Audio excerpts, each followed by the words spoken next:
So today, this is the priority. And the reason being is, let's see, it's not the tent. Although I am curious how the tent's doing right now with the heat beating on it. It's not too bad inside. But anyway, let's see what happens. She starts right up. She's got all the oil pressure in the world. But the problem is, when I was driving last week, Monday, excuse me, it overheated. Ah, Nash, come on. No, you're not driving anything. Last week it overheated, and I thought it was doing all right after we started getting into some air. And well, let's just say the hose, this heater hose that goes back there, this one right here, I believe it was, has a leak. Might have come from right there, as a matter of fact. And I turned into an auto parts store to get a blinker bulb because the right one wasn't working. Somebody told me that steam was coming out under the hood, and another person at the same time saw water pouring all over the place. Bad signs. So I thought, okay, go ahead and got a wrench, tighten those two hoses back up, thinking that was the issue. Started driving, getting stuck in traffic, started hitting 210, and then a little bit higher and a little bit higher. It didn't quite reach the overheated portion, the red lines or whatever. But looking at this, see if we can get it open. There we go. It's empty now. So I took the road that I thought would be the best for me, simply because I would get more room. I would be able to keep it at like speed and keep air flowing over the engine. Well, I had to end up pulling over because, as you heard, wasn't the noise that I heard. What I heard was sounded like change in a tin can. It was bad. So right now, what I'm getting ready to do is, that's not, well, let's just say this oil is only to figure out if that motor's blown or not. Simply to see, and paper towels as a filter as I'm dumping the oil into there. So yeah, I'm gonna see if I got any bearing material and metal chunks, and then we will go from there. All right, so far so good. I pulled the oil filter, and I know it's not a indication of what's wrong or not, but the oil looks great. There's no signs of material in this little bit that came out. That's that little black spot, probably just, yeah, that's just trash I picked up on my finger. But it looks good.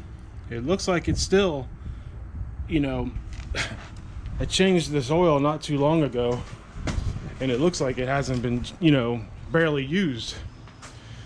So, all right, first things first, that's good. Second thing, while I was pulling it here in the shade,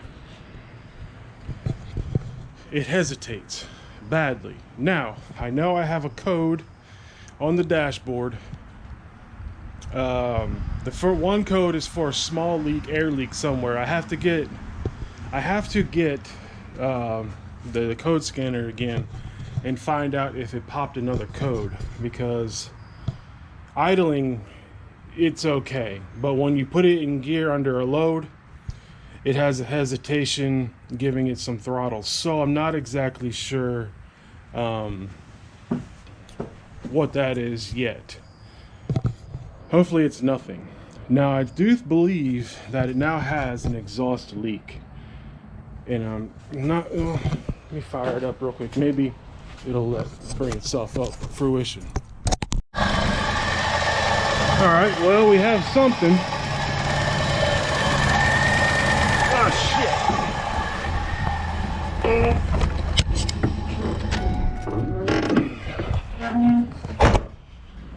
What a fucking dumbass. God damn it.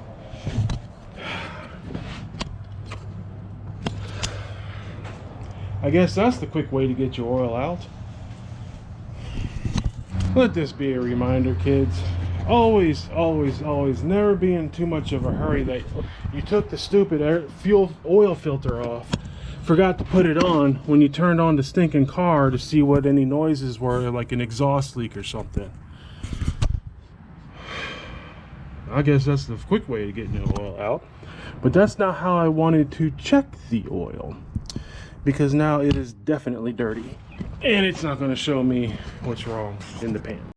All right, surprisingly there was enough oil left to drain, and we got some bubbles in there, which could be the oil draining, but could also be something else that got mixed in with the oil. But as we can see, the oil looks clear, but it's watery.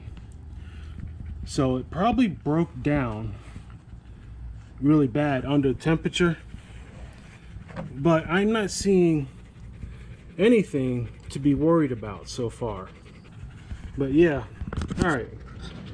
So I'm not seeing anything, but this is definitely thinned out. A couple things could have happened. Some coolant did leak into the engine, or it just got so hot that it broke the oil down to almost a liquid. Well, I should liquid, almost like water, because that stuff that doesn't flow like water. Or I mean oil. Oil doesn't move that fast. This is broken down from something. So I have something that's going on, but there we go. Now let's see what we can see in the oil. All right. So it's still watery, of course, but let me get my glasses, because people like that. Stay away from that.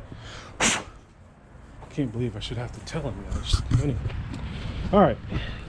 Got my glasses on, and I'm not really seeing anything in here to worry about. I'm not seeing metal chunks. That's just trash like leaves. So safe to say that we might have another. We don't have a blown engine, which is good. No, it means the bearings aren't bad and stuff like that. All right, so far that means we don't have spun bearings or anything else. But I'm gonna go ahead and get the filter on there. See, I'm not even picking up any kind of metal debris, anything. Well, there might be some sparkles there, I don't know. There might be some sparkles of something. Maybe some bearing material.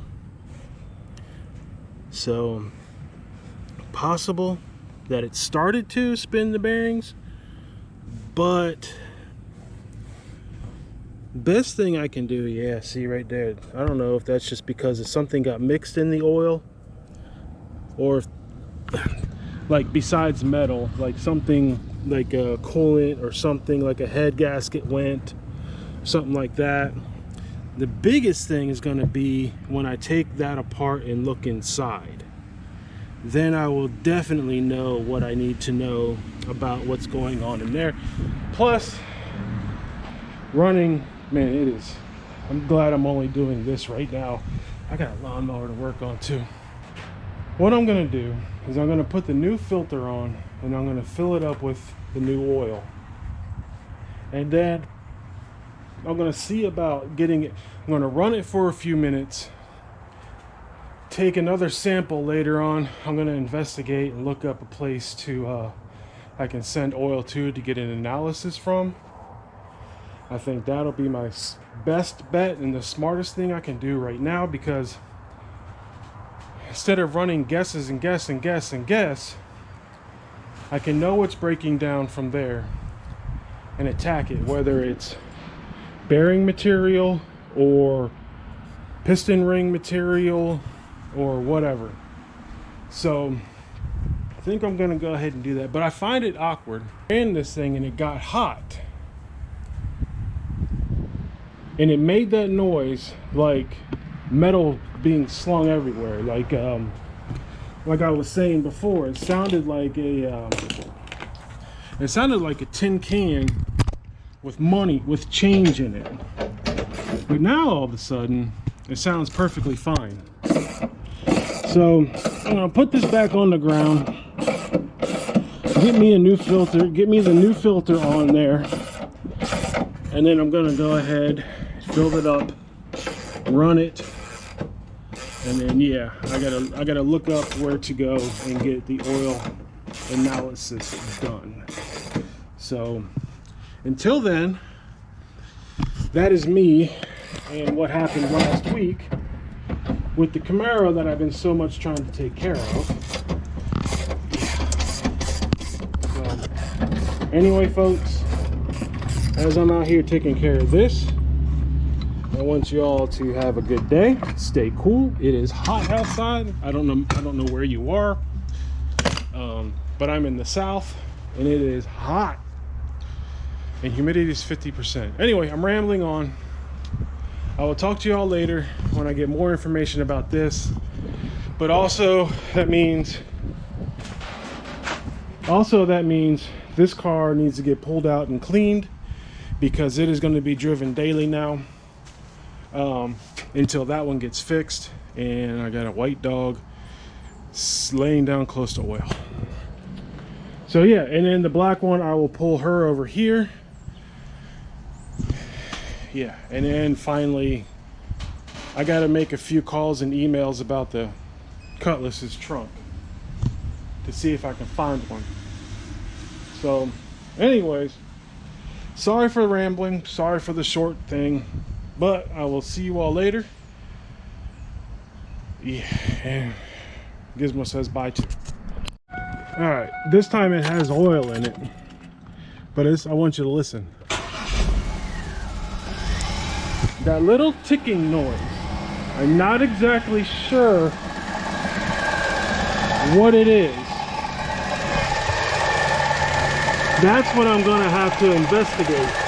It almost sounds either a lifter tick or a very small exhaust leak.